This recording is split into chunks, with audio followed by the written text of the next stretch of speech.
Waagat. Maal? Funyaan. Tish. Nampat. Uffanni kee maali?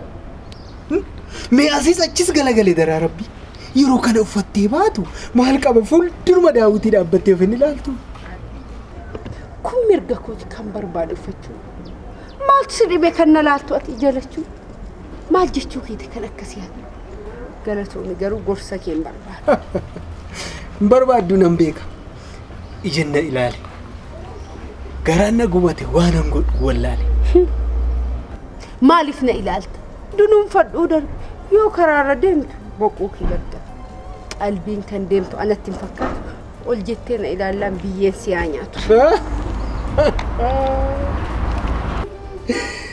Qamisiidha jettee mutaantaa uffattee na dhimnaan kan gadii harma qullaa gatte duruunfadha jennaan ijji na mul'atte mee dhugaa rabbiin si gaafadhame warra si ilaalan keessa eenyuun biyyeen nyaatte mee natti mikaa iji isaa ilaalu keessa garaa yaada imalaa karaarra mee maal barbaadda?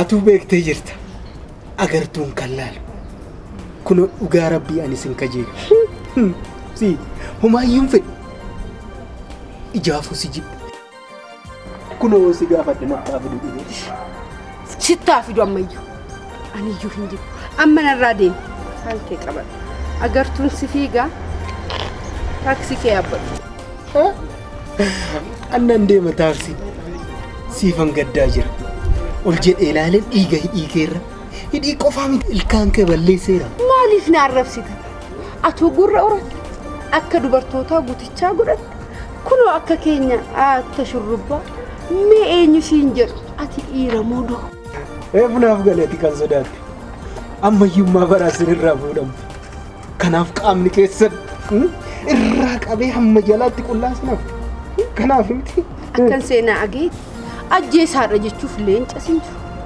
abbaa gadaa jechuuf ati keessan jirtu gootota Oromoo warra ajjeesee dibatu guutichaa rarraaftee yeroo fakkeessitu maal gadheen akka kee maal naan jedhuun beektu gonnoffee uffattee safuu gad darbattee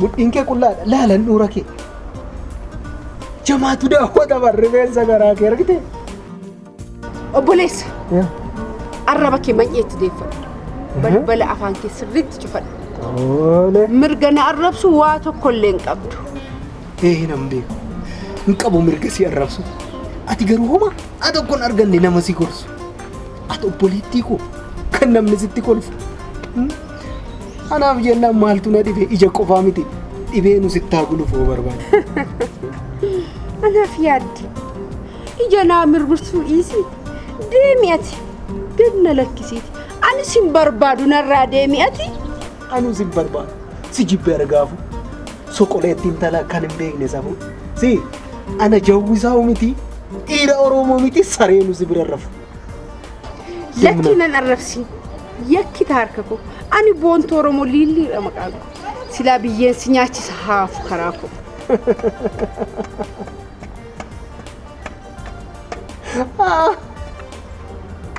ani kanan jedhu shamarreen Oromoo liilliidhaa dhugum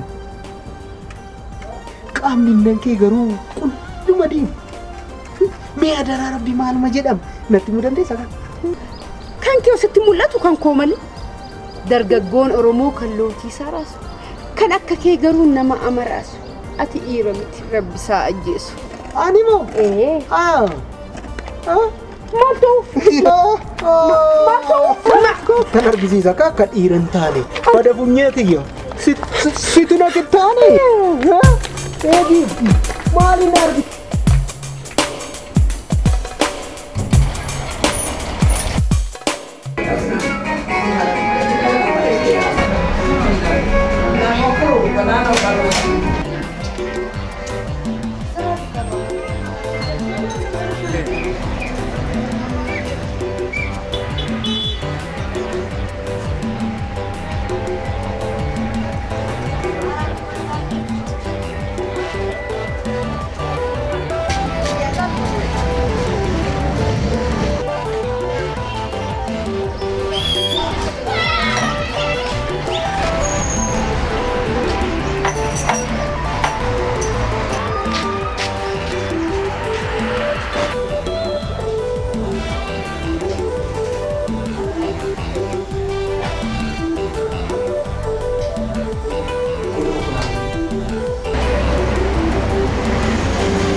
obboleetti hirrigaa.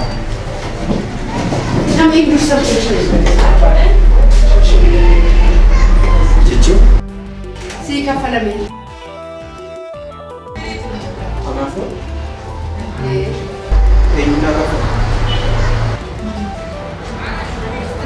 Inna irraanfatte moo innatti boonti mee nyaannis?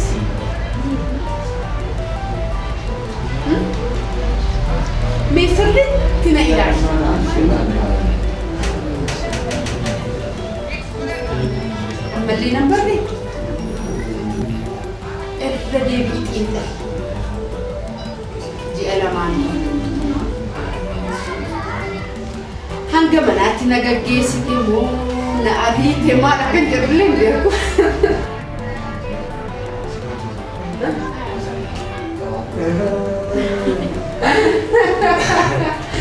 Ani garuu takkumatti si bara. Sababni isaas ati bakkuma duraa jirta kaa. sirriidha gaa. Wallaachisuuti.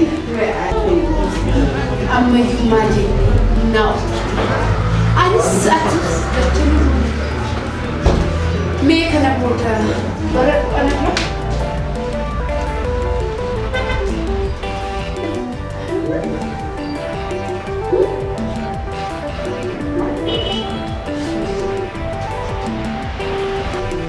Eda, anis atis lachanuu duune.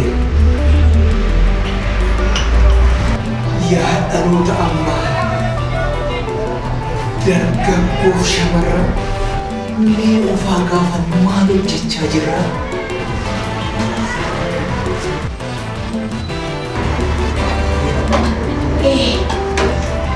anis of gaafadhee hin argisu.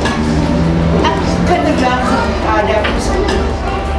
Egaa kana booda atis aadaa Oromootichaa siiqeef caacuu qabdee sumaltaneeru. Mee jedheeroo haa wal agarru. Kan jedhutti gaariidha. Jechi kee dhuguma? Aadaa Oromootichaa mallattoo uumamaa garuu bakkeettan si arge hin beeku keessa kee. Harmee kees nan gaafadha waa'ee guddina kee. Mee jedheeroo kan wal agarran duma. Inni irraanfatiin naaf tolsi gaaffii kee ta'u.